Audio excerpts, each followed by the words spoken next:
So we will have our speakers, very great speakers from China. Madam Louisa Wang, these beautiful ladies. She is from Beijing, from the capital city. I'm Chinese from the south, so I'm shorter, taller. And also, she is the president of this Wyndham project that you can see outside as well. And today, she will speak about the investment of Chinese investment in Thailand and also in around the world, because Ms. Wang has been working in the United States of America as well as other countries. So she earned a lot of international experience, and particularly now she has been in Thailand for a few years. So she should know a lot about buying properties in Thailand. So our Cambodian friends, our Myanmar friends, and our other friends should listen to her carefully. And if possible, tomorrow you can go to Pattaya to see her projects. She especially provide cars so that we can go there easily. So tomorrow we will meet at around 8:30 here. So let us welcome Madam Wang. The floor is yours, Madam. สวัสดีค่ะ ดีค่ะมิงกะลาบา Good afternoon, everybody. Are you happy today? I'm so happy because my business is very busy. So I say today is a very special day because everybody from each country come to Thailand. I am Chinese, and I'm working in Thailand almost 10 years already. So today I would like to share everybody regarding the potential of Thailand for real estate investment. Actually, usually every day I have to answer many people question. The question is, why, Khun Wang, you are keeping in Thailand? So I just answer this question today for everybody. My major is overseas real estate. I have over 20 years experience in all of the world for the real estate. I used to do in the CEO or manager director over 10 projects already, including the office building, including the villa, including the condo, and the hotel business for the CEO. Yeah, I used to work in the Taiwan, used to work in New York, used to work in Cambodia. Who from Cambodia can share hand with me? Yeah, my project is Picasso in the Cambodia. Yeah, and of course I used to work in China and Thailand here. So I love Thailand here because a lot of things I love here. So today, let me share with you regarding the real estate in Thailand. Yeah, anytime when we want to do in any project, we will be talk about many things. First things regarding the political, right? Political. Second things for the economic. Third things regarding the marketing. So such like tax, such like the government how support for the real estate. Such like the foreigner ownership, how to working, how to develop it in this country, in this city. Many things. I think everybody is very professional for the marketing research. I make first company in Thailand since 2015 August. 2015, yeah, 10 years almost, yeah, the first company here. Until now, I have 5 companies in Thailand. for sales team company, for developer company. Yeah, is here. Until now, I'm so happy. Just like you can see, I am so smile with you. So Thailand government give us a lot of support for all the foreigners here. Yeah, I would say Thailand is very special, and Thailand have many years never to change. Right now, I would like show you.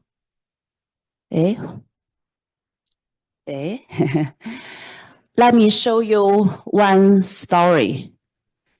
In 2011, I have my very famous project in Taiwan. It's a one high floors the condo. We make the price is each unit around how much in the Thai? Around 30 million each one unit, 30 million baht, around that. Because Taiwan money seem like Thailand, the rate. So that time we sell in all of the world, in American, in China, in Singapore, in Hong Kong, and everywhere we sell well. After we sell well, Taiwan government change rules. How to change rules? They say, hey, if the foreigner come to our Taiwan developer any building, only 15%, 15% can sell to foreigner. Oh my God. Do you understand what that means? If I am the foreigner, I just can buy 15%. How about another 85% sell to Taiwanese only? So that means this project name is Wan Tong Taipei 2011. You can go to there to see this project. After this project, I cannot do anything, any real estate project in Taiwan. So I go back Thailand.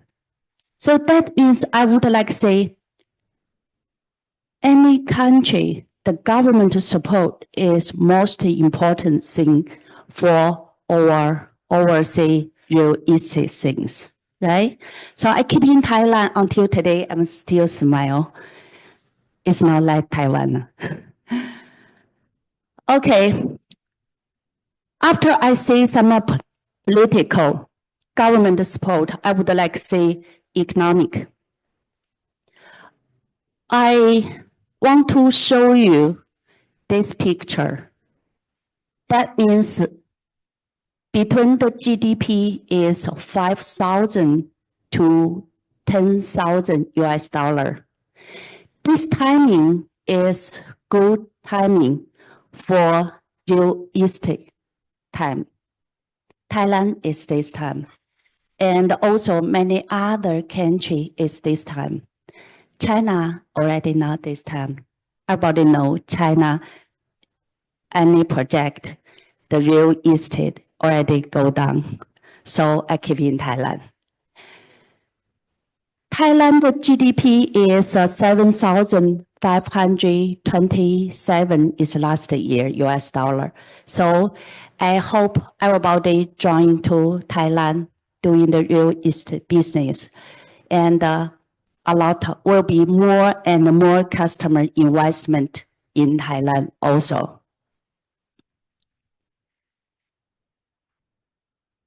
Today, before yesterday, I joined one economic presentation for the events regarding the Thailand.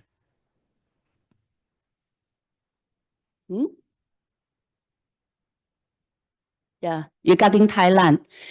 I'm so happy to say over the Asian last year GDP increase is is much better, right? All the Asian country. Thailand is not first one, but Thailand is a safe country. Last year, GDP increased 3.2%. That means this is a still good area for the real estate time. And the Thailand government gave us many kind of the visa, such like retirement visa. Yeah, any over 50 years old people can living in Thailand get a retirement visa, such like a elite visa. That means you can keep Thailand 20 years. 20 years, wow. Which country can be get visa for the 20 years? Thailand can.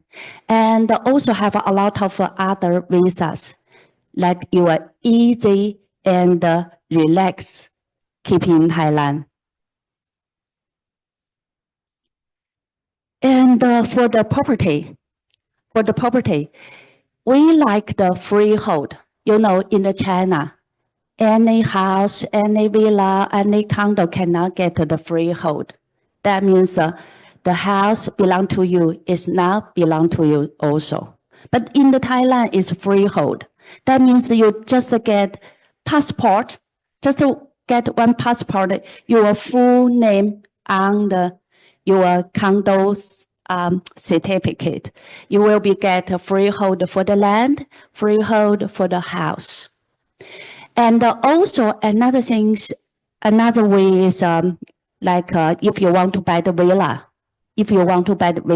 will be get the 30 years to 90 years for the leasing hold villa. Or you can make one company, such like me, I have the company. I use my company name to hold the villa for freehold. So I would like to say Thailand, after COVID time, the business is quite good for the travel, for the property, for the any business is very well. And also technology increase is so fast, including AI. They are so fast to the technology also.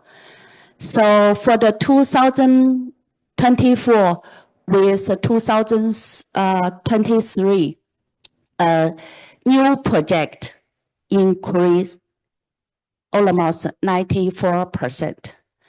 I give you another, it's not story, another things. We are open one new project near to the beach in the Pattaya. Total 320 units. For the foreign quarter is 160 units from Sansari, Thailand development from Sansari. Do you know how many days they sold? 100% sold. How many days? Yes, one day. It's yesterday.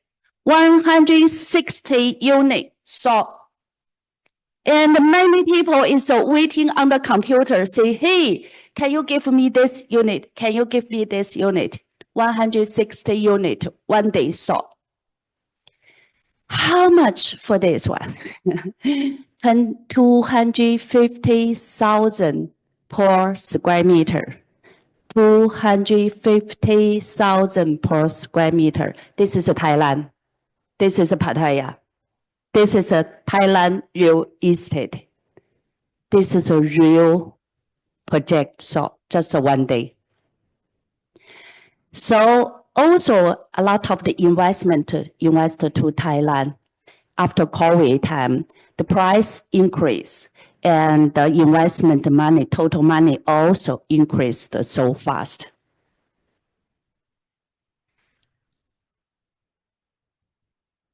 Okay. Let me talk about brand residence. About know the real estate including many kind of the project, such like commercial, such like a residence. Commercial including the office, hotel, shopping center. Residence including the villa, condo, apartment. But what means brand residence? Brand residence in Thailand is so popular.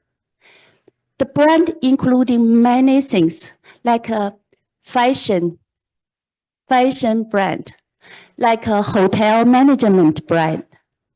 Yeah, like one car, you know, the Benz, BMW, this is all the brand. Maybe sometimes you make one new project, the name is BMW Residence or the Benz apartment. I used to make one project in the compound, yeah. The name is Picasso. Picasso is so famous, the pictures, right? Picasso apartment sell well in the Cambodia. So today I would like to talk a little bit of the brand for residential also.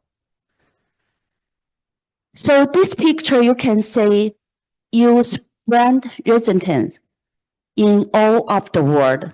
The first country is Thailand. How many percent? Almost last year we have collected this one. It's almost 23.3% of all of the world for the brand residence. Because brand residence, this is a two word. All the development will be earn 2 times money. One time is brand. We can earn money from the brand. Second time from the residence. So this is a brand residence. Brand residence depends the government, any new regulation, any new rules is really suppose us or not. Do you know the EEC in Thailand? Yeah, I say everybody know. I know this almost 6 years. When I come to Thailand, I learn a lot of the EEC, this thing. EEC area including Chonburi, Luoyang, and Pattaya. My project in the Pattaya. Last 6 years, the government, support 1.7 trillion for the EEC area. That means we always say we are following with the government, right? Government to spend money, we can invest money with them. For the hotel occupancy rate last year, 2024, almost 75. But when I go back Taiwan, Singapore, China, I see last year hotel business, all of the world hotel business is very well. How about your country hotel business, right? Also, it's a very good hotel business. This year, this year,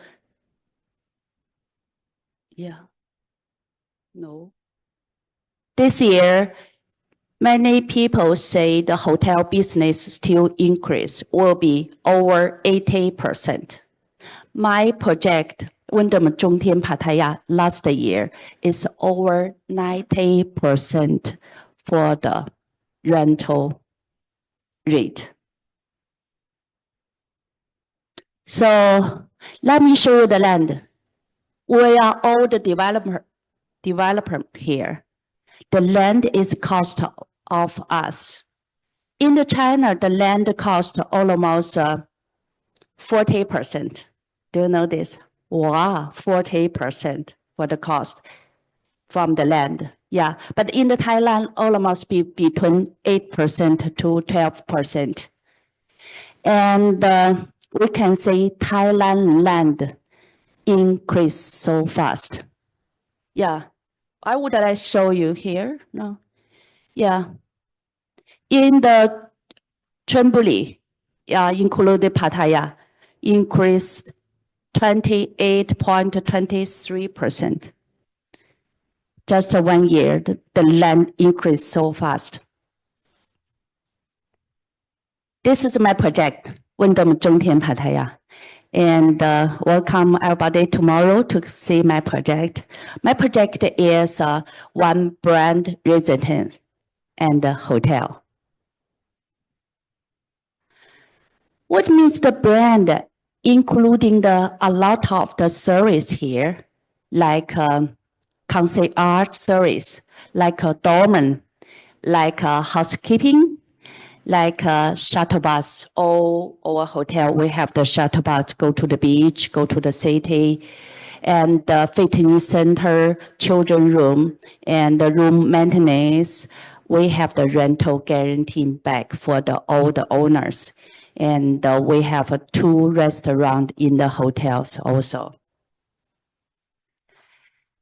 Many times when I presentation, I say, please, one project, you are not just earn money 1 time. You will be earn money 4 times. You will be earn money 4 times, such like all the project. First one, from the location.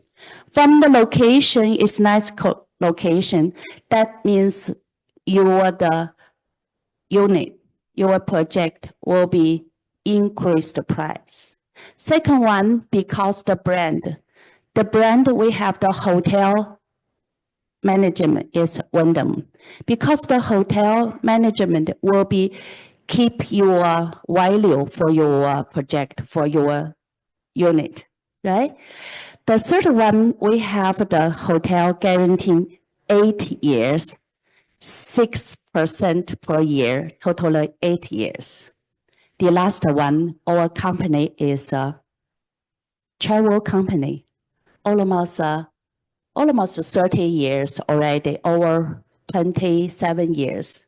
So travel company need the hotel, will have a lot of the customer come here. Okay. After I show you the brand residence, I would like to show you who buy our project, who come to Thailand to buy project, who come here to investment. Our project totally 630 unit, 630 unit.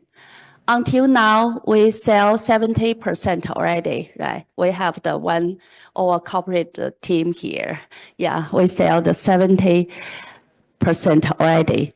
Yeah, many people from many countries come here, such like American, Australia, UK, Japan, Indonesia, German, Japanese, Chinese, many Myanmar. Yeah, we have a lot of Myanmar customer here. Also Swiss, of course Thai. 40% of all the owners from Thai, 30% from the Asian, and 30% from the Europe country. And yeah, the last things I would like to show you one customer. One customer, he buy our condo last November. After he buy, he make one report, totally 89 page. He just want to show all of the customers, say, hey, how to investment in Thailand, how to research marketing in Thailand, why I buy the condo. So I just pick up some page here to show you why the foreigner to buy our project. Yeah. He say last year a lot of Chinese and a lot of the foreigner to buy Thailand unit. Foreigner over to yeah, Chinese is the first one, and then is Myanmar, and then Russian and Taiwanese and American. This is the last year report. And Thailand for the retirement, we can say Thailand here. Top 10, Thailand is a so relaxed area. It's a good retirement area. And also, because we have the EEC here, and a lot of the people investment in Bangkok here and the Pattaya. Totally over 75% person investment for these two cities. So all project in the EEC areas city. This is a Wyndham. Wyndham already over 10,000 project. But last time when I got meeting, I talked with Wyndham. I say, hey, Michelle, can you answer my question? Do you think you will be pay money for me? Wyndham. Yeah, but because I say all the hotel business is very well. We are just start from 27 January last year until today, almost 1 year. But we keep our hotels operation rate over 90%. So we give the Wyndham a lot of the brand fee for them. So I said, just joking. I say, hey, you should be giving me money back, right? Yeah, Wyndham is quite good brand here. And my company, my mother company, since 2012, start in Bangkok for travel company, and then we start to set up the spa, wellness, and restaurant, and Star Dream Island Resort. Until 2020 is a COVID time, we set up this hotel, and 2024 January hotel operation. This is the last page. My customer show all of the foreigner customers say, hey, everybody early time you can see over 40 bus in front of the door for the hotel. That means a lot of the customer here. Yeah, so, okay. Welcome everybody. Thanks. And I will see you tomorrow in Wyndham, Jomtien, Pattaya. Thank you.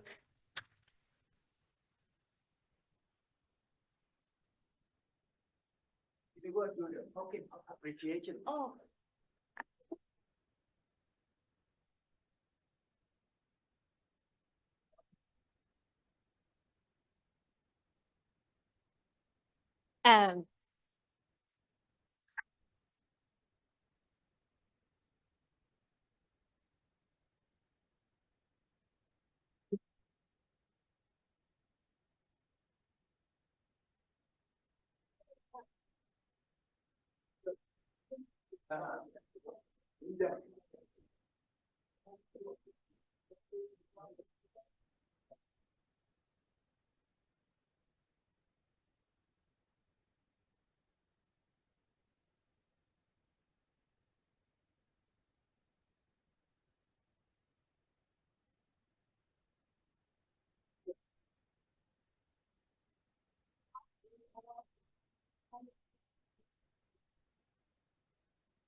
So tomorrow. Hello. Tomorrow, anyone would like to see the projects of Madam Wang? We can join. Maybe our Myanmar friends also. You are welcome. You are like to join, right? Yeah, come. Yeah, tomorrow. If you join, I will pay you 5,000 baht. But I will take your passport first. When you come back, I will give you the passport and 5,000 baht. This is like political campaign or something. Now before we have a discussion. Hey, I think panelists, do you like to sit there or the sofa? Which one is better for you? Sofa. ลูกเอาโซฟาดีกว่านะmy legs too short also cannot เอานั่นดีกว่านะ Okay, Miss Min Min U kindly come from the Myanmar Developer Association. She would like to deliver some token of appreciation for our colleagues. First, let me invite President Tan Kien Un to receive the token of appreciation from Myanmar. Yeah, come please. Sorry รออีกนิดนึงนะเก็บไปหยิบของก่อนเนี่ยนั่งแป๊บนึงนะครับ Yeah, Mr. Tan Kien Un, the President of Malaysian Estate Agent Association.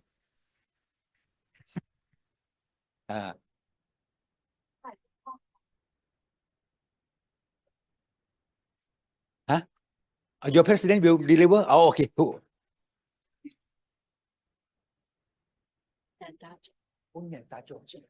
Mr. Unnen Tacho. Yeah. Mr. Unnen Tacho.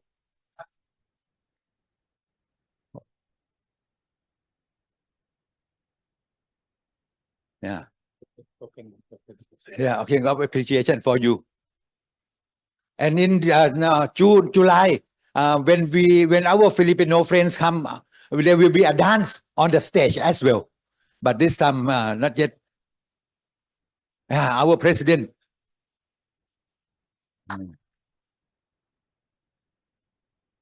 Yes, Vice President.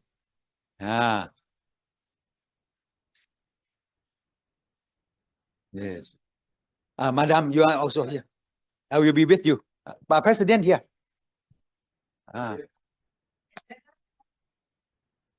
Okay.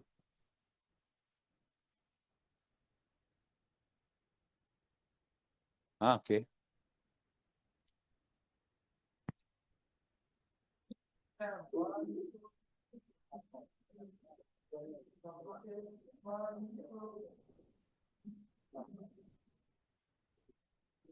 Thank you.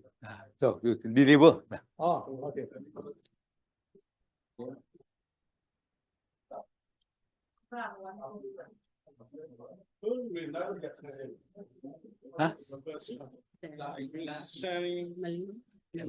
Malaysia. Mr. Tan Kien Un. MOU maybe sign later.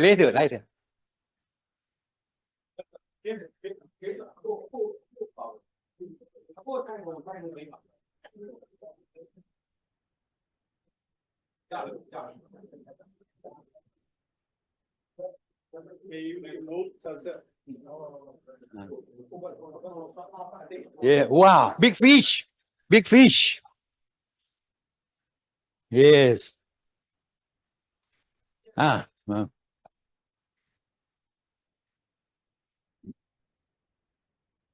Okay.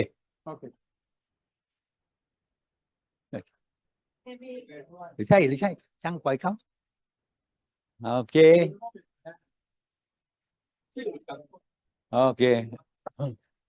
and then you can do some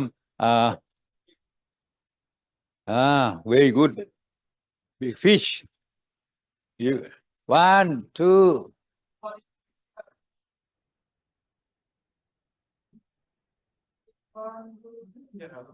Okay. Next, let's give a big hand to President Tan Kien Un. Then President Rey Cartojano.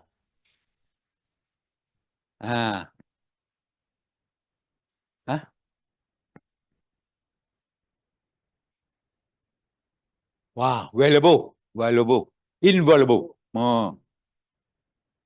Hey, okay. Okay.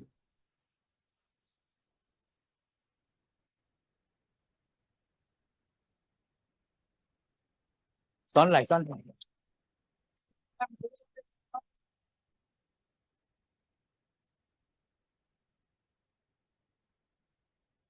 Okay, thank you very much. Next, President Cartojano, Rey Cartojano from the Philippines. You see what we will get. We got a big fish already. Next will be something else. I hope. This is Rey Cartojano.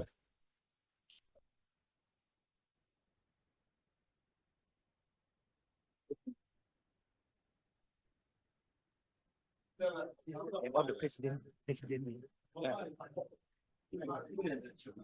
So President Unandajo. President Unandajo. Outside. Yeah. Unandajo, Mr. This and this is an MOU also you sign something. Yeah, you yeah, with him. Okay. Oh, one.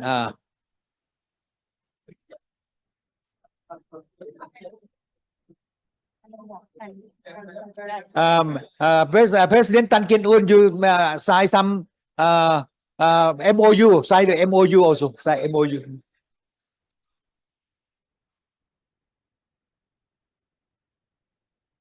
Okay.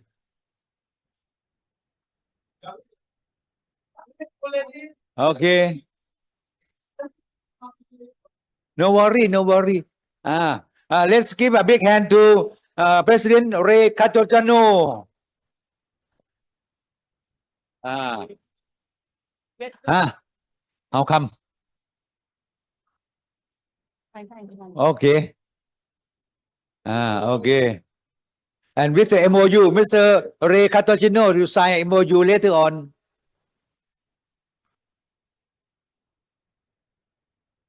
Okay.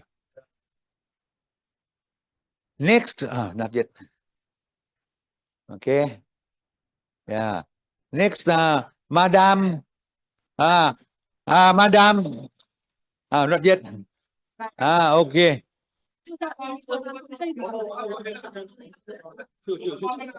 Oh, this is what? This is not fish. Something else. Okay. Thank you. One.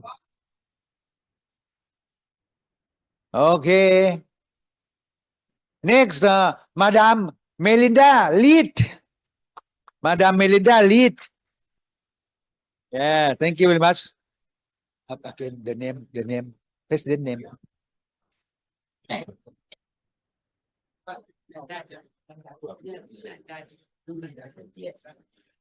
President Unandajo, stay here. Madam Melinda Lead, where are you? Here. Melinda Lead, the president of the FIABCI, Philippines. Philippine Foundation of Real Estate Service Professionals Incorporated. Really long name, really great name. Yeah. The president. And the MOU kindly sign something. Okay. Come.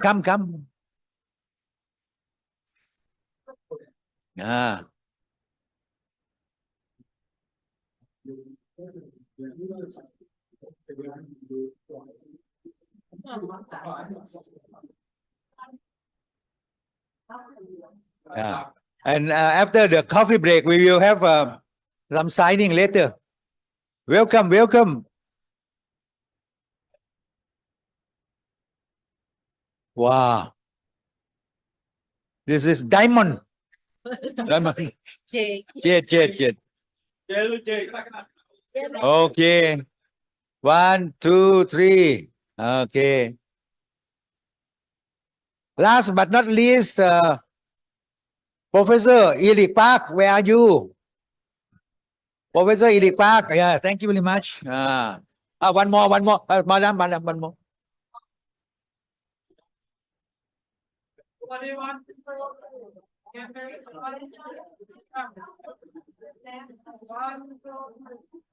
Okay. Okay, thank you. Professor Eric Park from Korea. Yeah, what is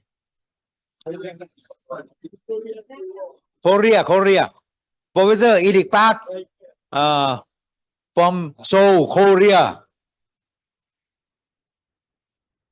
There's some MOU signing, and also some jade, beautiful jade. Wow, very beautiful. There were you signing. President, yes. One for you and one, yeah.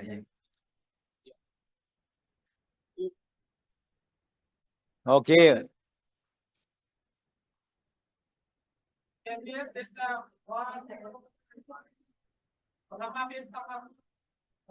For the president.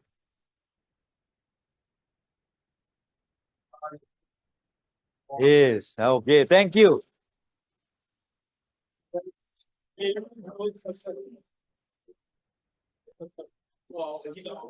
Jesus Tembade. Jesus Tembade. Okay, we sit down. Sit down. Oh, also. Oh, elephant. Elephant. Oh, how come? Elephant.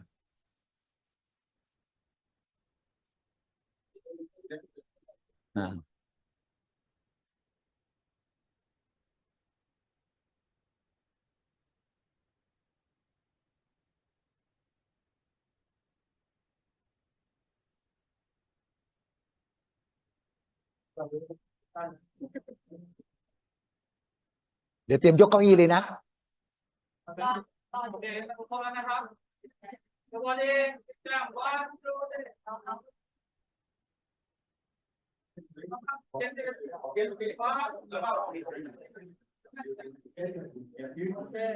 Okay, thank you very much.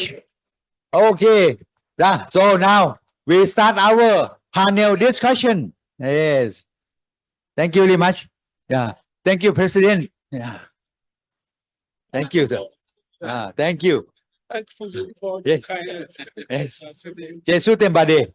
Okay, now sit down, sit down, sit down. Yeah. Okay, now panel discussion. Afterwards, after the panel discussion, we will have again a coffee break. Then we can have some liaison among ourselves. เชิญครับเชิญครับ so our speakers kindly come here. We will have some discussion, some further discussion. Yes. Professor Eric Park, President Rey Cartojano, Mr. Pornthep, where is my yeah. Yes, okay. So now we will start over again for the panel discussion. So this panel discussion will be our second one, but the speakers are the same. They are very handsome. One thing really, it may be some prejudice because we don't have any ladies.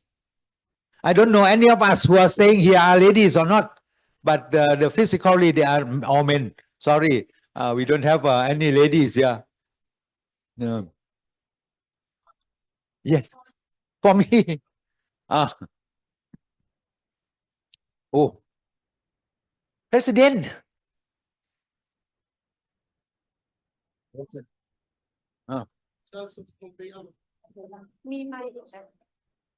Thank you, sir. Oh, very invaluable. Thank you. Oh, beautiful. Thank you, sir. Big fish. Wow. I can at night I can blanket. Really good. Yeah. Look at why. Okay. Where's the rest speakers? Who else? Kun Clayton. Here. And Mr.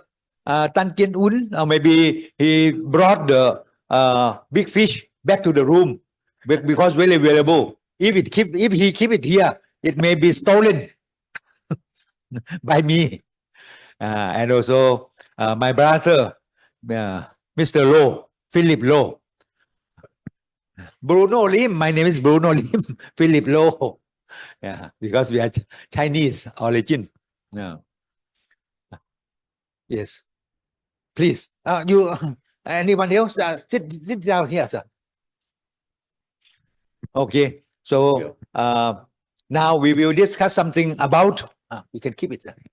Something about the control of the professionals. Controls of the professionals like brokers, or even developers, builders, appraisers like me. I'm an appraiser, appraising properties.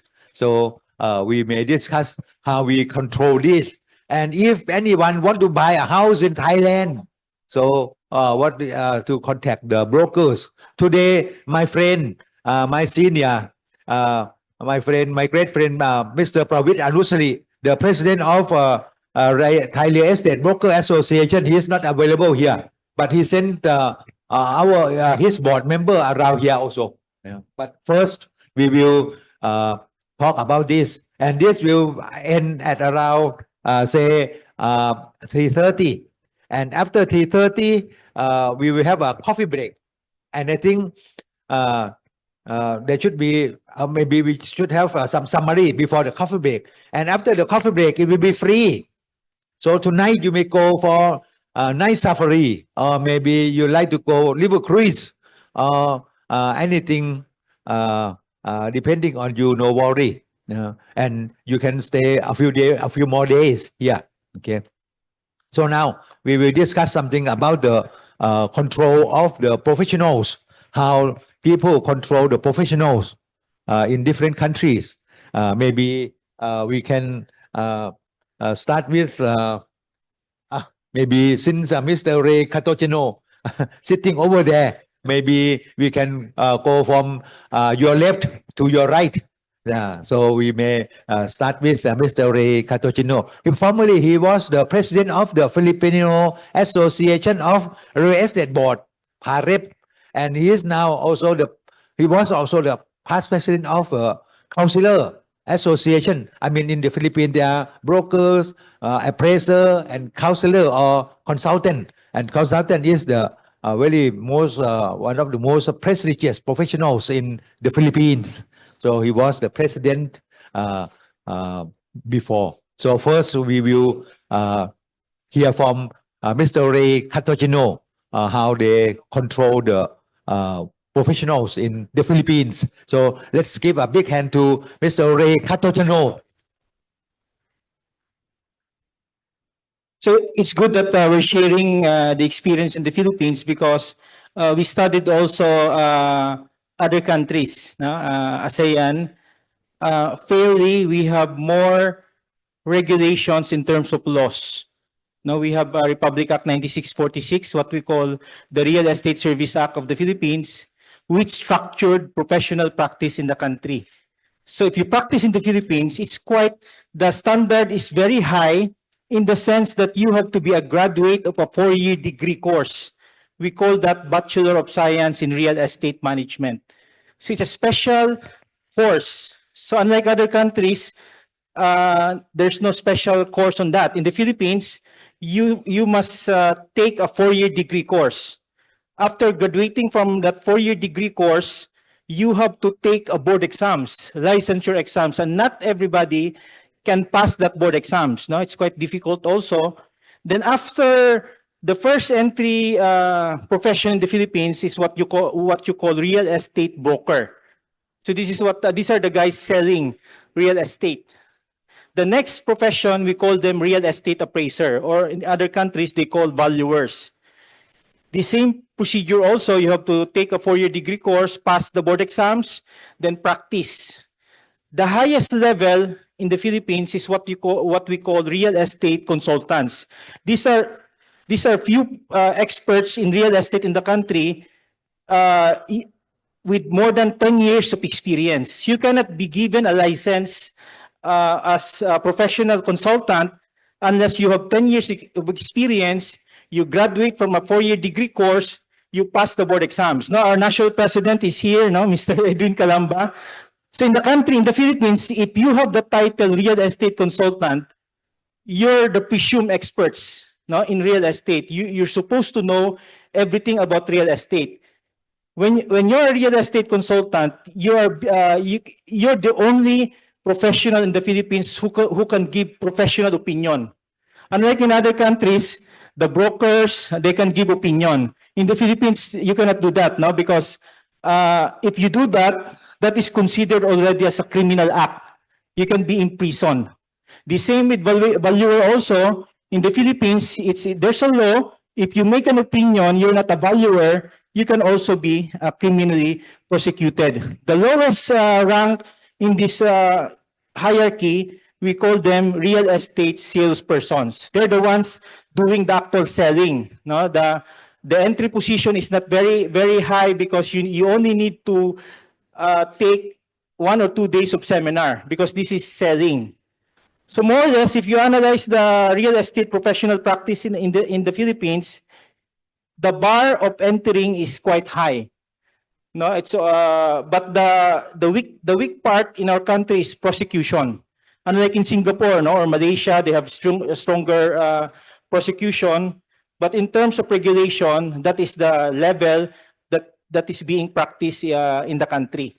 So those people you see selling real estate in the Philippines, they are what we call real estate salespersons.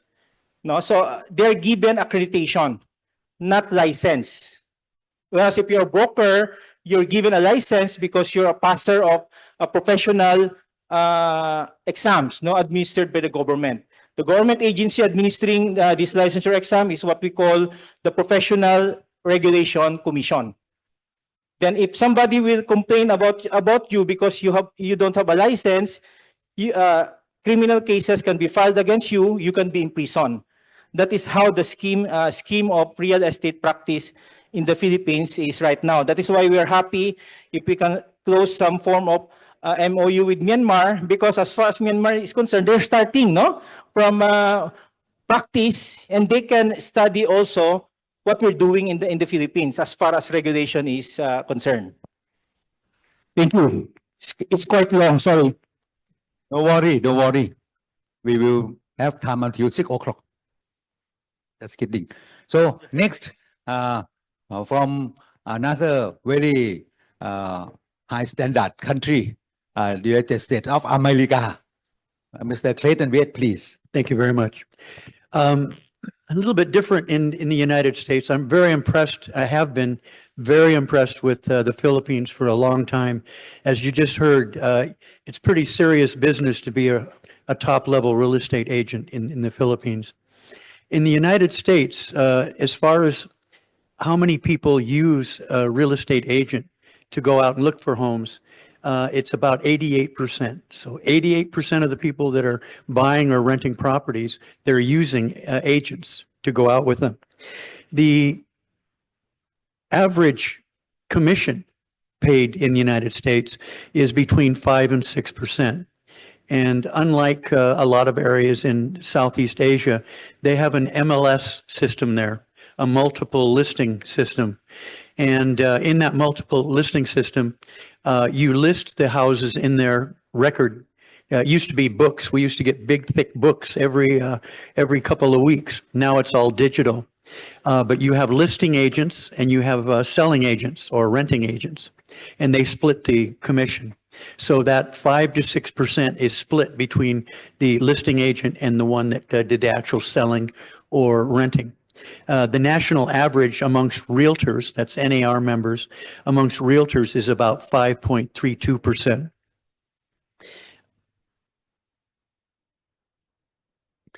Also,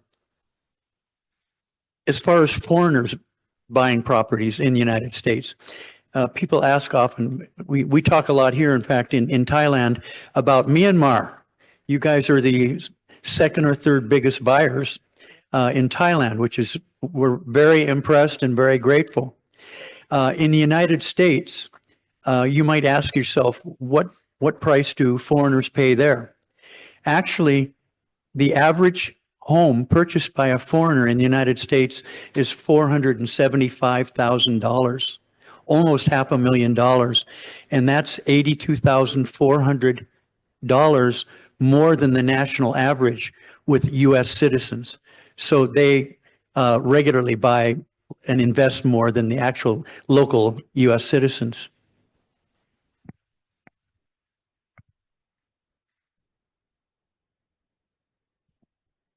I heard this is very standardized, but you said about 3%, 5 to 6% from the buyers or from the sellers? The commission, Yeah, commission. it's the seller. Oh, Yeah, it's the same, but they split it between the 5 to buying. 6%. Oh, Yeah. Depending on negotiation. No 3%? You can negotiate, but it's the average is 5.32. Wow. So we should move to be a broker in the USA. But maybe we need some 10 years to complete my licensing or something.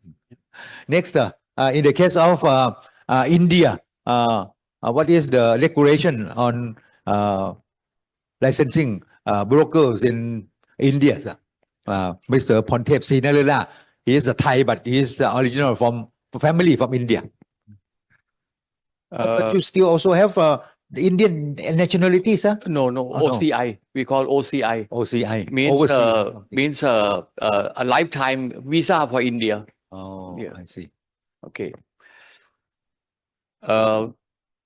I like to share about India both on the positive and negative side in terms of agents practice. I'll start with the negative. The negative, somewhat similar to Thailand. Number one, real estate agents are not licensed. Still are not licensed. So this is similar to Thailand. Thailand till now we are not licensed. Number two, most real estate agents are untrained. I think similar to Thailand. Less people are attending this kind of seminar or being trained, join any kind of training. So in India, most agents are untrained. Okay, and the worst part comparing with Thailand is it's much more unorganized. It's a sector we call very unorganized. That's the negative part. On the positive part, despite no licensing, very unorganized, every state have their real estate agent association. And there is a nationwide association. And India is the only country in the world being given authority by NAR USA with the same name, NAR Association in India. After NAR given this name to be used in India as the nationwide real estate association, many other countries want to follow and approach NAR US that, okay, we also want to name our association as an NAR, but was never approved. So till now, India is the only country in the world with the association name as NAR India. I think it's due to during the one of the committee during that year wanted to boost and wanted to help the real estate professions in India. Each state have their own association, and whenever the NAR association meeting, the nationwide one is really huge. Not to the size of America, but really huge. You can say maybe 10 times the size of this room. Both me and Dr. Sopon, we have attended the annual NAR convention in Mumbai. Yeah. Huge, maybe 10 times bigger than this room at least. Yes. Okay. That's the positive part. The other positive part, much more positive than Thailand on this aspect. Most transactions handled through agent. So that's a much more positive part than Thailand. Why, sir? The Indian mindset, not only real estate, but even in trading, in all industry, in all business, our mindset is we respect middleman. We use middleman. We don't undercut. So in every industry, in every business, middleman play an important role. Let's say, for example, if I know one developer and I want to buy a condominium or whatever from a developer, I approach a developer directly. Developer would not have a mindset of saving commission. Developer would refer me to his agent, that you buy from this agent. Developer wouldn't mind paying commission. That's the kind of mindset in India. Yes, yes. The commission in India is around 5%. Wow, 5% also. 5%, yes, split between buyer and seller. Generally split 2.5% each. And in Thailand, we all know buyer never pay commission. It's always paid by the seller. But because the Indian investors are so much used to paying as a buyer, even as a buyer, to split commission, so I have sold some Thailand properties to Indian investors, and I charge them commission. They pay because they are used to. They are used to. But the Thai buyers will never pay commission. Yes, yes. In the case of USA, you said something about 5 to 6% commission. This is shared by the buyers and the wholesaler. Or I mean, you split between the two brokers or not? Do you split between the two brokers?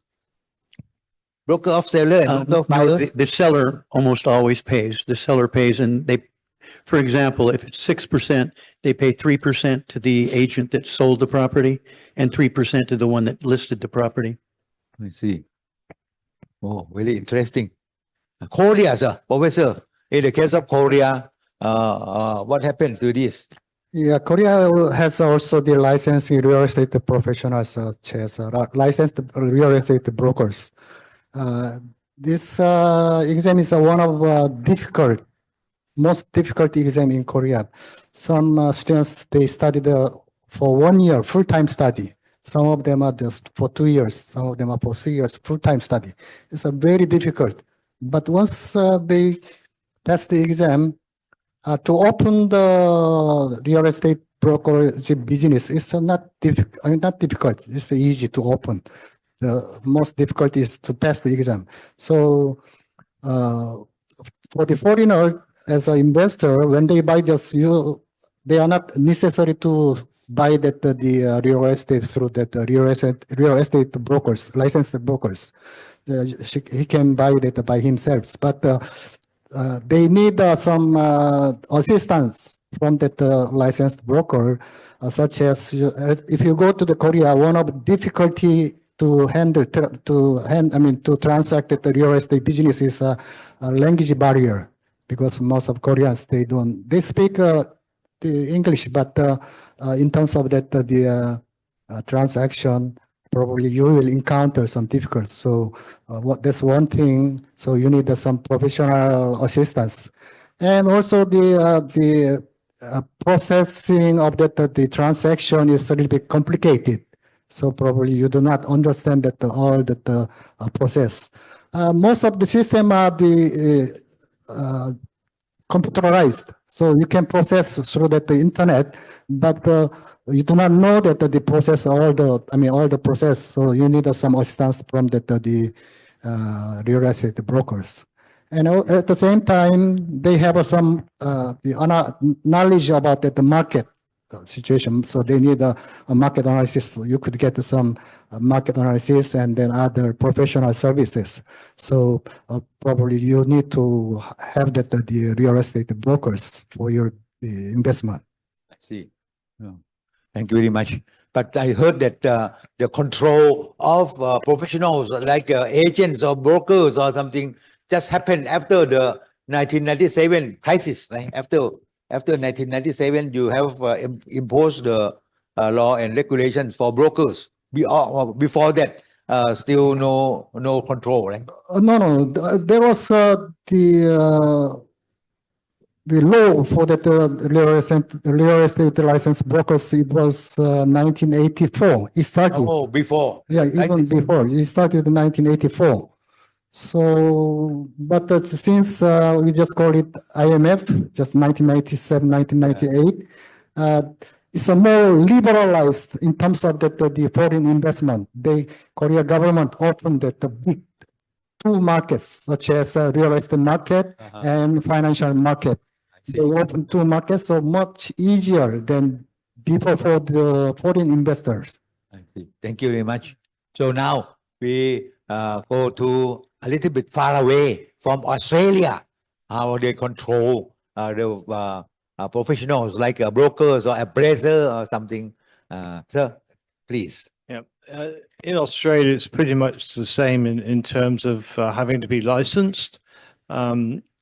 Difference is that each state tends to have slight variations as to maybe the study curriculum that you need to go through to obtain that license. Everybody has to be over the age of 18. So even if you're working for a developer, you still have to be licensed. So it doesn't matter whether you're working for a broker or a developer, you have to have a license. So there is quite strict controls as to who gets involved in real estate. Also, you more so for an agent, because that's normally where perhaps the problems go. You have to have professional indemnity insurance. Something which is probably unique, or maybe to most of the countries here, that Australia has a very, very high rate of sale by auction. Probably in the last 3 or 4 years, it's been as high as 80% in some states. So 80% of the real estate is sold by auction. Now, for those who don't know what that means, basically is the owner of a house will put it on the market with a firm that they probably local to them. Then they would have what they call an open house, which basically means the potential buyers will come around, look at the house. Normally, the period would perhaps be 4 weeks. So over 4 weekends, you'd have an open house. And then probably on a weekend, there'd be an auction on the property. And the auctioneer also has to be licensed. Now, you can have an agent who's also got an auction license, but in some cases, there are professional auctioneers that go around to carry out these auctions. So that is obviously in some ways very beneficial to the agent because ultimately it gives him a time to work out a reserve price. And once the owner is committed to the reserve price, then that's it. And then on the day, the sale happens. So there's no, there might be a cooling off period or maybe a day where if somebody put their hand up at the wrong time, maybe they've got some buyer regret. But ultimately, it's a very efficient way of sale. You haven't got anybody messing you around halfway through the process. On the day the sale happens, they write their check for 10%, which goes into normally into the agent's trust account. And then that forms part of the purchase price. So it is a very efficient system, and it tends to reduce the number of agents in as much as you don't tend to get multi-listings like you do in the States and here and other parts of the world. So definitely efficient way of selling real estate. Commissions probably 2 to 3% plus marketing expenses. So if you're advertising the auction over a period of 4 weeks, then the owner pays for the advertising. Thank you, sir. You may realize that the three gentlemen here are something like in the Commonwealth system, like Australia, Malaysia, and Hong Kong, whereas the Philippines and USA are from the US. Yeah, but Korea also related somewhat to the US as well, right? More or less, but India maybe also Commonwealth countries. Okay, so next, Mr. Philip Ho, what about in Hong Kong? How to control the valuers or those professionals? Please. First of all, Hong Kong, by law that you need to have the agents involved in your transaction. But it will be at your own risk and cost if any damage to yourself. But I go back to a little bit earlier, the history in Hong Kong is we have introduced the estate agents authority in around 1995. Before that time, there was no licensed agent system in Hong Kong. And the people, ordinary people or businessmen, they buy the property similar to India. They through the friends, some broker, so to speak, and pull the string, and then you can do the buy and sell business. But approaching to 97, we found that it's so much illegal activities in this sector. So the government introduced the authority, so-called authority. The government allocate certain power to the estate agency authority that they can regulate the quality of the agents, license holder, or the business holder. There are two grades of licensing system, and they have to go through the examination, and then they have different license, and the knowledge and the experience required are slightly different. And start from that time, now I would say 90% of the transaction is go through the estate agency. But since we don't necessarily have the agents, and we don't have the bylaw to set the percentage that go to the agents, but the common practice is usually it's 1% from the buyer and 1% from the seller as the service charge. And subject to negotiation, sometimes if you agree, you can reduce to about 0.5%. 0.5% very low, but both sides add up to only 1%. Oh, But this is, but it depends on the amount of the price of the property. Then you have the power to negotiate with the agents. Suppose it's a big developer, you can give the representative to the estate company, agency company. They do all the work for you. They promote the property. They but they have some sort of arrangement. The developer will pay back the amount, or maybe the developer will give commission to the company. They can sell for them. But there are a lot of responsibility for the agency. Depends on the nature of the activities. If you mislead or if you provide false information intentionally, under the current system, you are facing to the penalty that the estate agent will give on you, like suspend your license or even take away your name. And then you have to apply and get examination. But in some cases, because you have a bad record in the agency authority, then if you have criminal record and you cannot apply for the license. So that is one side you can face the penalty. The other side, if the nature of the activity that you commit is criminal case or civil case, then you are subject to the court, the sentence from the court that maybe even in some cases sentenced to jail or higher fine from the government. Misconduct, that kind of thing is slightly, is not very important. You can settle with the agency.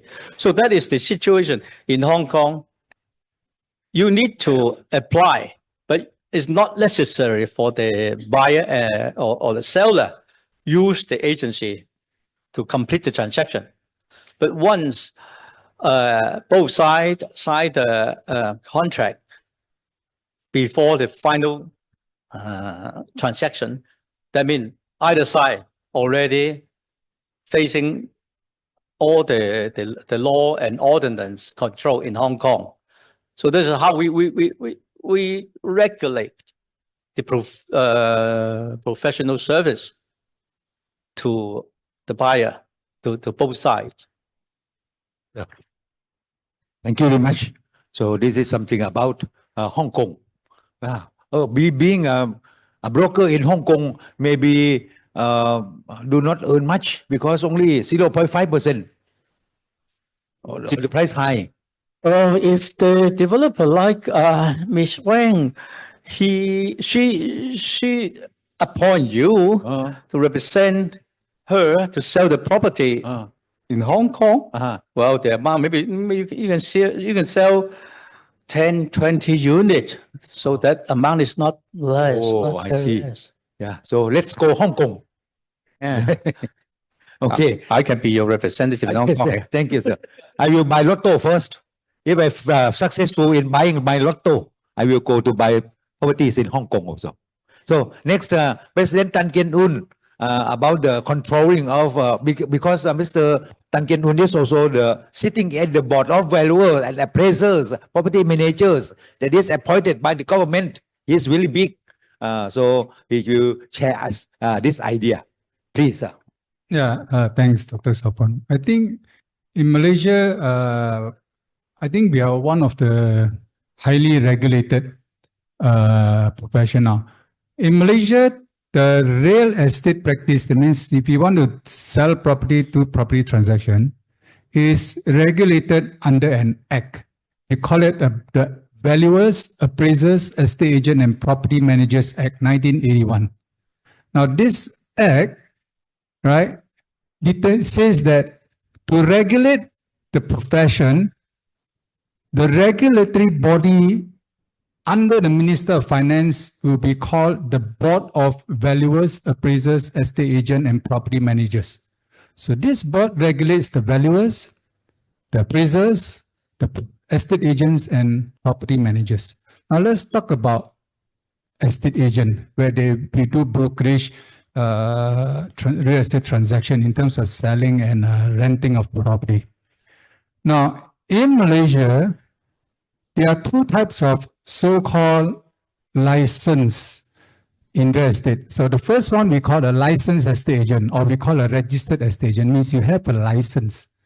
When you are called a licensed estate agent, you can open up your own real estate firm. You can open up your branch, you can run the business. So that is a licensed estate agent. Now to get the license, according to the law, you need to have a qualification, a diploma or the degree or an MBA in real estate. Number one, right? You need to have the knowledge. Then you have to work 2 years as a probationary. Then once you finish that, you will go for an interview with the board. And once you pass that, you'll be given a license. So that will take you about 4 years, 2 years to get your qualification, 2 years to do your, what they call it, housemanship or practice. And the last stage is interview. Now, I used to serve in the board of valuers, appraisers. I'm also an examiner. I'm also a regulatory for the board in Malaysia. So once you get a license, you can set up your own firm. Now, the second type of license we call a salesperson. This one is you work under the real estate firm. So you have no license to open a firm, but you just want to do the transaction. So you work under a real estate company. So to get this so-called license, we call them real estate negotiators, or in short, it's a salesperson. To become a salesperson is easier. You just need to attend a 2-day course. The course is run by the board, and you just need to sit through an assessment to pass, and you'll be given a certificate that you can apply a job to become a real estate negotiator in a real estate firm. Right? But you cannot open your company, you need to work. Now, and these are all regulated under the Act. And this Act, right, which is regulated by the Board of Valuers, Appraisers, Estate Agents, and Property Managers, has the power, right, to regulate all these salesperson and the licensed agent. And we like similar in Hong Kong, we also take disciplinary action for misconduct. So all the consumer complaints, consumer affairs, dispute among the professions goes to the board. So I used to sit in the board. I also sit in the disciplinary committee where we look into a lot of complaints for this thing. So it's very highly regulated, right? And to advertise in the advertisement, you are required to have your license number mentioned in your advertisement. So if you don't have a license, you are not supposed to practice real estate in Malaysia. So that is the act. It follows by act, and it's regulated under the Minister of Finance. Now let's talk about, is it mandatory for sellers to appoint a real estate agent? No. The law never says that if you sell a house, you must use an estate agent. There's no such law. But similar to a lot of countries, because of the time, because of the expertise, we don't really have the statistics, but what we can see, approximately 85% of the transaction is done by the estate agents, right? Now, that's their thing. Now, the third thing is the fees, or we call the professional fees or the commission. Now, in Malaysia, the commission is also regulated in the Act. According to the Act, for any, we call a sub-sale, secondary sales, you cannot charge more than 3%, maximum 3%. Yeah, but the norm is between 2 to 3%, depending on the value of the property. Now, that is for the second, because secondary transaction. But if the primary products, developer appointing an agent to sell, right, that means it's a new, brand new project. Now, that commission is free, is open. So the developer, the agent can charge 5%, 6%, 10%. There's no, it's between the developer and the agent. So for the projects or developer projects, there's no ceiling or there's no maximum. The only maximum is for the sub-sale or the secondary property. Similarly to rental as well. If you rent a property out, right, we charge a fee.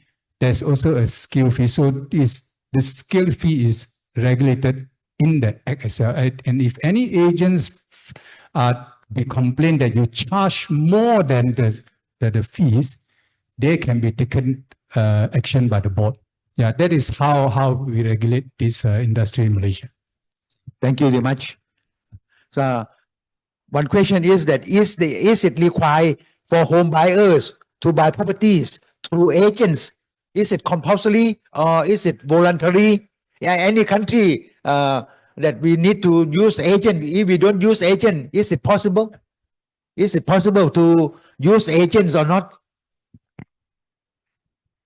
Okay, in the Philippines, if you're a property developer, it's mandatory for developers to hire professional brokers. So that's good news for us because developers cannot just sell their properties if these properties will be not coursed through a licensed broker. Now, if you're an individual owner, you can market your own property. But if you engage a third person, that third person should be a licensed broker. So that is how the system goes. And assuming there's a third person who negotiated the transaction, but he or she did not have the requisite license, the law is clear in the Philippines. You're not entitled to commission at all. Commission rate in the Philippines, we follow the US model, more or less 5%. But for huge transactions, that could go to around 2 to 3%. A general rule, the seller also pays the commission unless there's a stipulation for a splitting of commission between the seller and the buyer.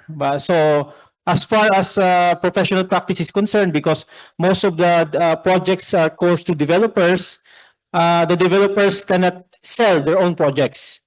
Now, in fact, the developers in the Philippines raised that to the Philippine Supreme Court and they lost, no? Because by virtue of law, the law says that you can only sell your projects through licensed real estate brokers. I see. Yeah. So it is mandatory for developers to appoint agents. Yeah, this is a very good idea. In Thailand, if we do so, maybe I will change my mind to be an agent. Yes, yes, sir. As I mentioned earlier, in the United States, 88% of the people use a real estate agent to purchase or rent properties. You don't have to. It's not by law. There's no regulation. But keep in mind, as I also mentioned earlier, we have the multiple listing service. And the multiple listing services, by the way, in the United States, these organizations that collect properties, similar to the portals we have in Thailand, like DD Property and this sort of thing, we call them multiple listing services. There's over 500 in the United States, covering the United States. The reason I bring it up, because if you want to be able to look at all the good properties, most of the good properties are in and recorded with the multiple listing service. So in order to get into that, you need to go through an agent, because only agents can take you into that multiple listing service. So it's not regulated or demanded, but it's best in several different ways if you do that. Yeah. In Thailand, we also have MLS. My friend organized a company called MLS. But now bank kaput already, not working. Yes, any control in Thailand? No control, no? What? Any comments, sir? Yes.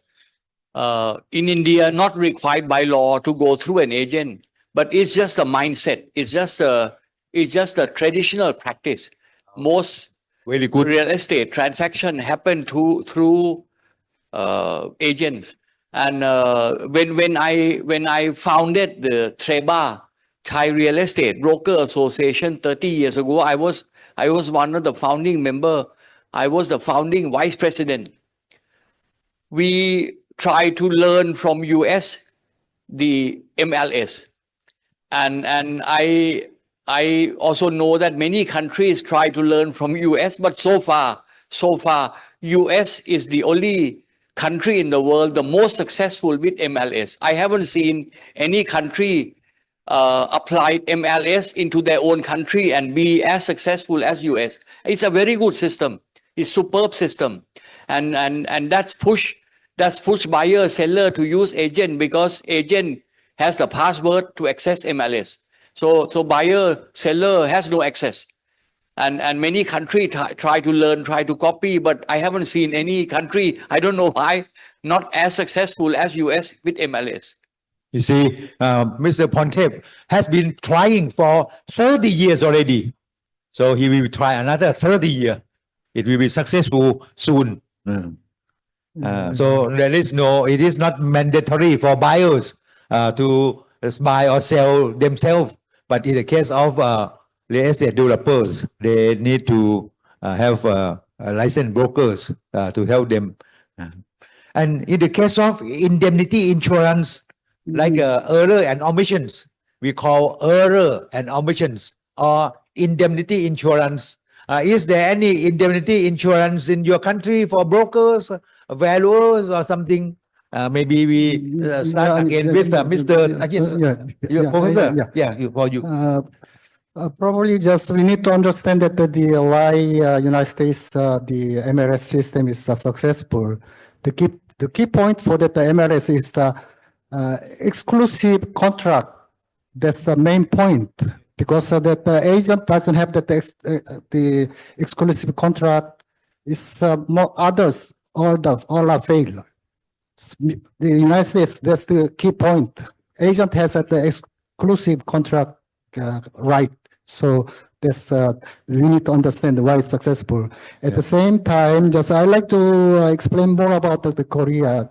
You when you buy some property in Korea, there are three ways. Just ordinary transaction. The other one is the foreclosure. The other one is the public auctions.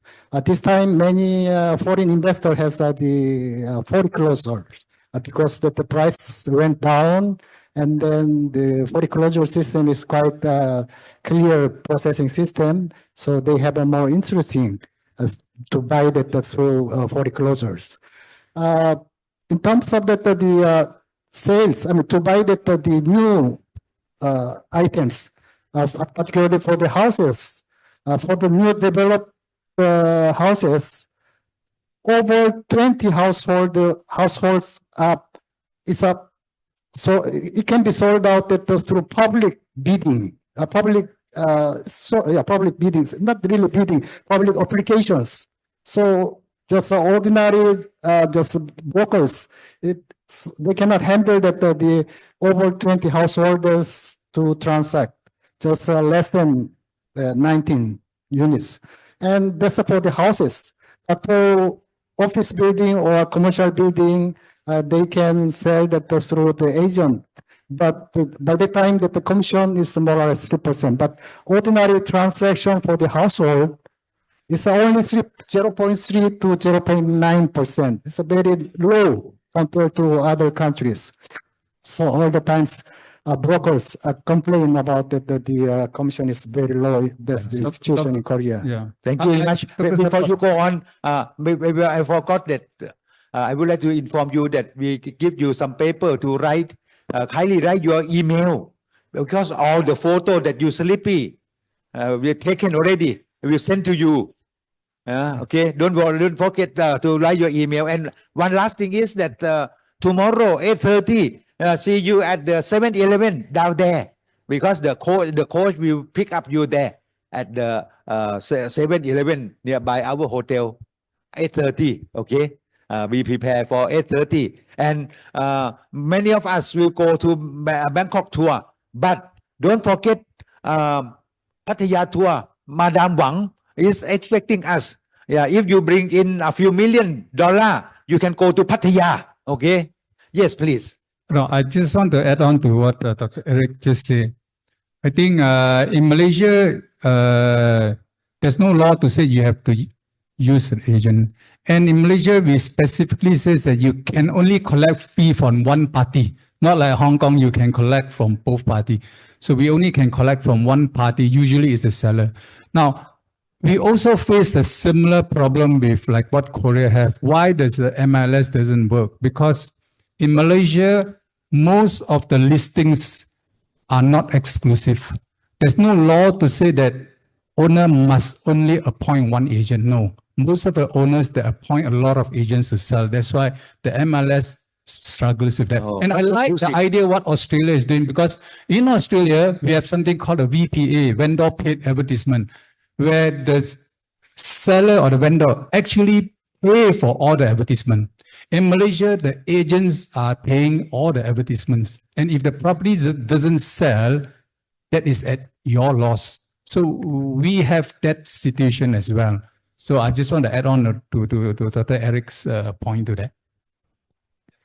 Anything from USA or Hong Kong about indemnity insurance? Or insurance. Indemnity insurance. Any contribution? Yes, please. So as part of the license being issued to you by government in the Philippines, we are required to post indemnity insurance now for brokers. We have two regulatory bodies. We call them Professional Regulatory Board of Real Estate Service. And we have also Department of Human Settlements and Urban Development. So you cannot be given a license unless you post indemnity insurance. So that is how the system in the Philippines. Yeah, I think in Malaysia it's very similar. We, in the rules and the law, it's mandatory for firms to have indemnity insurance and also to have a trust or an escrow account. That is mandatory as well. Yeah. See, in Thailand, like a valuer like me, my company have to pay around $10,000 per year. $10,000 per year, and it cover for me around $1 million for the so any error, except it is a crime that I just try to do something wrong. But if because of carelessness, they will pay for us $1 million per time. It can be more than one time. But if it is more than one time, next year the fee will be increased a lot. So that is what happened in the case of valuers. But for brokers in Thailand, still no one buy the indemnity insurance. Our Thai appraisal and estate agent foundation is trying to have the insurance company to do this, but still not yet successful. So this is the progress. Any other comments? Yes, please, sir. Again, one of the features in the United States is we believe very strongly in states' rights. There's always a battle for the last 200 plus years between the federal government and the states. So many of the laws are controlled by the states, and so is indemnity insurance. Federally, there are no laws or regulations. As far as the states, it depends on whether they want to regulate it or not. There are 14 states in the United States that require indemnity insurance and 36 that do not. Yes. Korea doesn't have that indemnity insurance, but CAR is a Korea Association of Brokers. They have their own mutual aid associations. So probably just buyer will be protected by mutual aid associations. So instead of the indemnity insurance, it's another way to protect the buyers. So there's a Korean system. Any other contribution? So they may be not. One thing is that I just talked to some of our leaders here. Maybe we have some comments from our leaders, but maybe as I told you, perhaps we will have an early break, and during the break you can have some MOU signing, or you may have some discussion, you may have some matching or something, so that you will know each other more, and that will be not much to have in the afternoon. But don't forget to write down the information about yourself. Yeah, you may put your how many inches of your waist, something as well. But before we go on, we also have Madam Momo. She will say something about the brokers, Myanmar broker in Thailand. What do they need to do anything about real estate broker in Thailand from Myanmar? What do they expect from coordination with Thai brokers? Maybe you can say something. Maybe give her a microphone. She will say something about this. And Ms. Minin U, and the president of the Developer Association of Myanmar, may say something about the real estate market in Myanmar. Maybe people will want to buy properties in Myanmar. Now maybe not so expensive. We may go to buy. Yes, Madam Momo. Yes. Yeah. Good afternoon, ladies and gentlemen. Especially, we would like to know about the brokers in Myanmar. One thing, the main thing is about the payment terms, because one thing is we have exchange rate problems in Myanmar.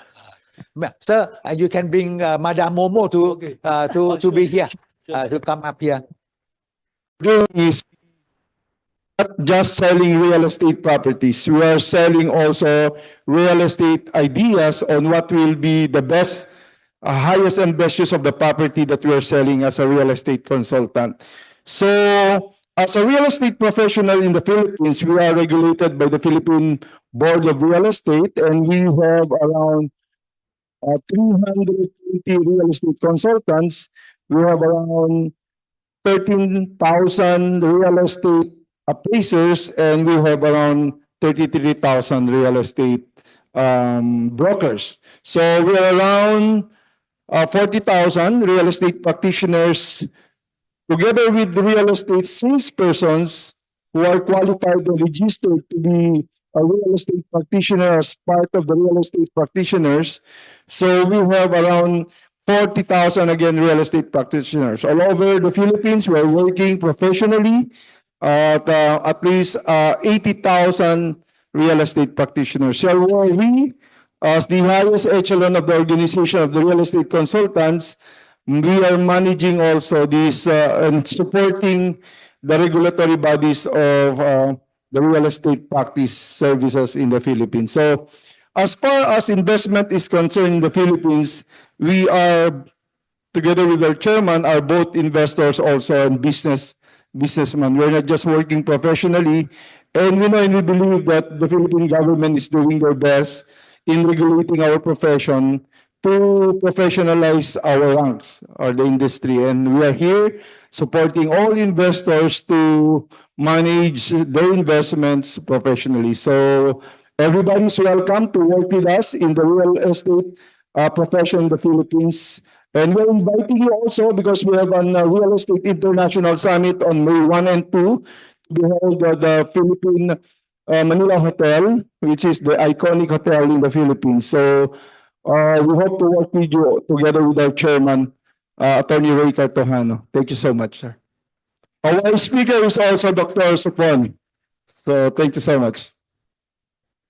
Okay, now we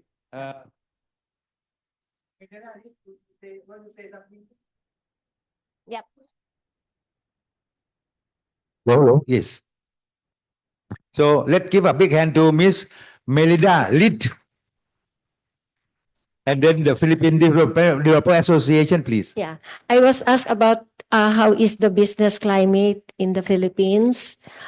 Of course, we had experienced the ups and downs in a different situation, especially everyone knows about the POGO. We have several investors few years back, and then after the discovery of some we call this unexpected illegal transactions, all the business were affected, and the government is supporting the bank sectors because the developers are affected. And of course, it never happened in the Philippines that in every time that there is crisis, the value of property is still the same, or it is there is no problem with the pricing. So as the economy is getting as the economy is getting is growing, of course the real estate is also given us the hope in all the practitioners that our profession will become more and effective because of our professional best practices and collaboration in the ASEAN countries. Thank you. Very much. มีอะไรเปล่ายัง so now we invite the Myanmar Real Estate Developer Association to say something about buying property in Myanmar. We should go to buying property in Myanmar.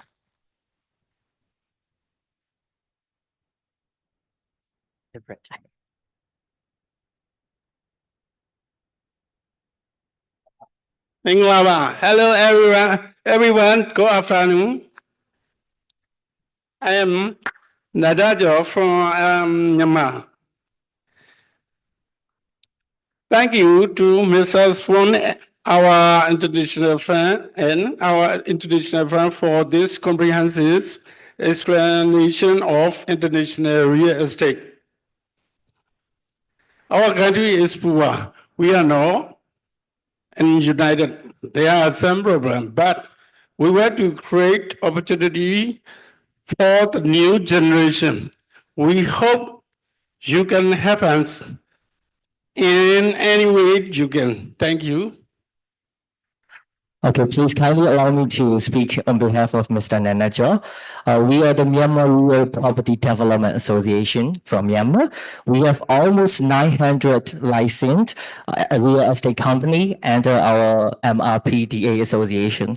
So to become a licensed real estate agent, an individual must obtain a certificate and training from the land department first, and second, and as well as training on anti-money laundering and also combating the financial of terrorism. We call it AML CFT. And also the duration of this training is short term and lasting no longer than 1 month. So to legally operate as a real estate agent, it is mandatory to hold a license issued by the land department and additionally to obtain the certificate from AML, anti-money laundering certificate also. And there are numerous individual agents in Myanmar now and freelance agents currently in the market, the real estate market. However, the government is in the process of implementing legalization aimed at reducing the number of the individual real estate agents. So regarding to the foreign quota, our country allows up to 40%. But there's a strict restriction about the foreign quota. Foreign quota must be upper from 6th floor of the condo. Yeah, so you can the foreigners can buy from 6th floor to higher.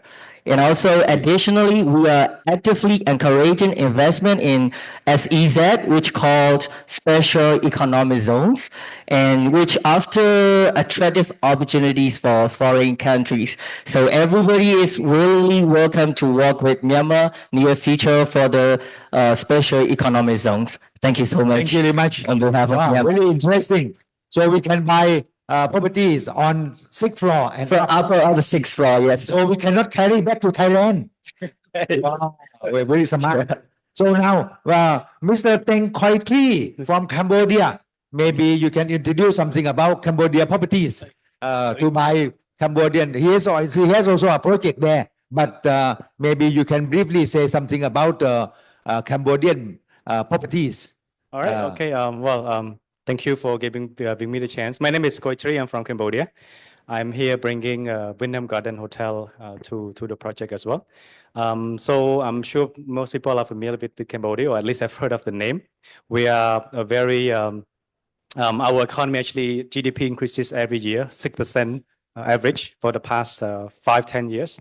And right now, this is the only projects in Cambodia that allows you to buy or own units inside a 5-star hotel. Because normally we only sell and buy condo, like just in normal projects. But this is, the location is in the prime of the prime in the city. And it's the only 5-star hotel that lets buyer own units inside 5-star hotel with guaranteed rental returns up to 10 years, 6% net per year. What is the price per unit? Starting price from 100,000 USD, 100,000 USD plus. That's the starting price. So we have the hotel units for short stay and also for long stay unit as well. I see. So the business model is similar to the Wyndham Pattaya, just different location, but under the same brand. Right? So we have been selling to a lot of foreigners. That's why we're here today to get more exposed to more foreigners, and would like to welcome you to visit the project as well. So Okay. let's go Phnom Penh. Let's Phnom Penh, right? Welcome to Thank you very much. Yeah. you. Before we leave, Madam Wang, Yeah. ไปแล้วเหรอ? Where is Madam Wang? Madam Wang, maybe kindly. Maybe give some last words.